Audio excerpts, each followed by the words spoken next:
Hi friends, இன்றைக்கி வந்து ஒரு ஒரு ஹெல்த்தியான ஒரு ரசம், தூதுவளை ரசம் செய்ய போகிறேன். ஃபஸ்ட்டு ஆயில் ஊற்றிக்கோங்க. நீங்கள் என்ன ஆயில் வேணாலும் ஊற்றிக்கலாம். நான் நல்லெண்ணெய். இன்னும் கொஞ்சம் சூடான பிறகு கடுகு கொஞ்சம் போட்டுக்கோங்க. கொஞ்சம் சீரகம் போட்டுக்கோங்க. அது கொஞ்சம் நல்லா பொரியட்டும்.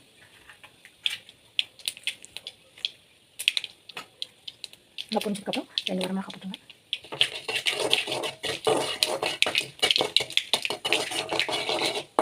வரமிளகாய் போட்ட பிறகு கருவேப்பிலை கொஞ்சம்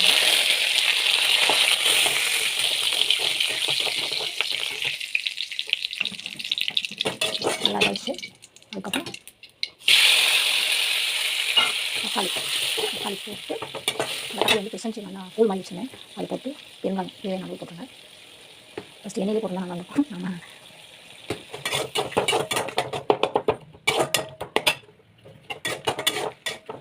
நல்லா தக்காளி வந்து ஆயில் வந்து இதாகட்டும்.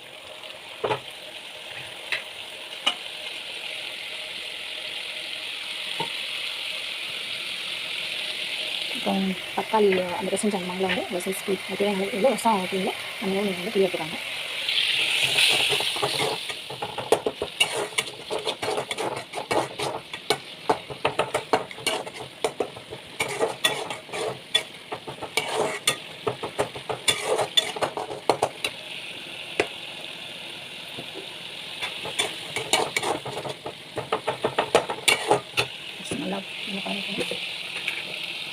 நல்லா அந்த பச்சை வாசனை போனால் தான் ரசம் வந்து டேஸ்ட்டாக இருக்கும். அதுக்கு நெக்ஸ்ட் வந்து தேவையான அளவு போட்டுருக்காங்க.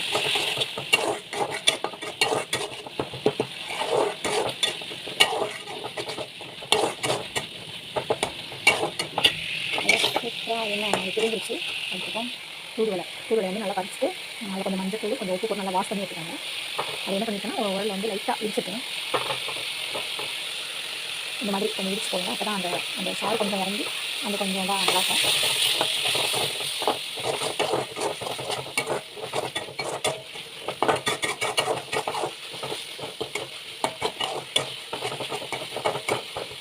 நல்லா அந்த தக்காளி அதுவும் நல்லா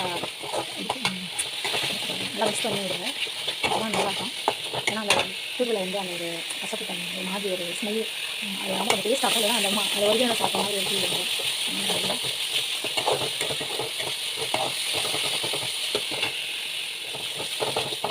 அடுத்த சிம்மில் வச்சுக்கோங்க.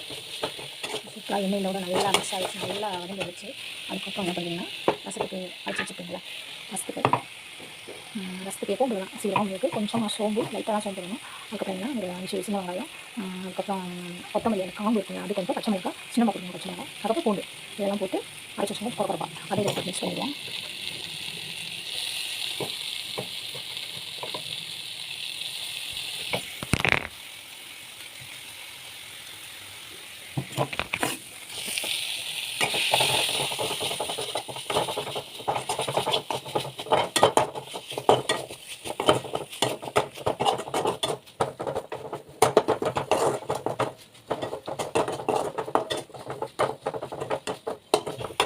நல்லா பண்ணியாச்சு. அதுக்கப்புறம் புளி வந்து கரைச்சிக்கோங்க.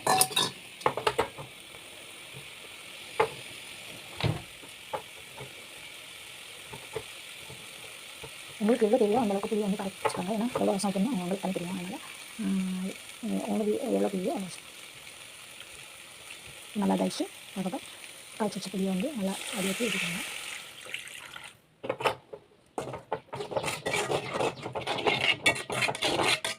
செம்மையாக மணக்குது. புளி வந்து டேஸ்ட்டை பார்த்துக்கோங்க. எவ்வளோ புளிக்கலாம் ரொம்ப இது பண்ணலாம் அப்படின்னு சொல்லிட்டு பார்த்துக்கோங்க.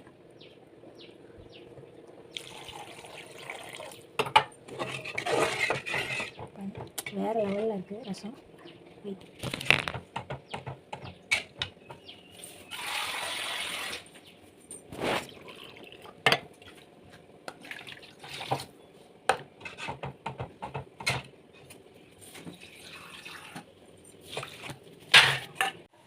இப்போ பாருங்கள் ரசம் எப்படி இந்த ஸ்டேஜில் என்ன பண்ணலாம், ஆஃப் பண்ணிடுங்க.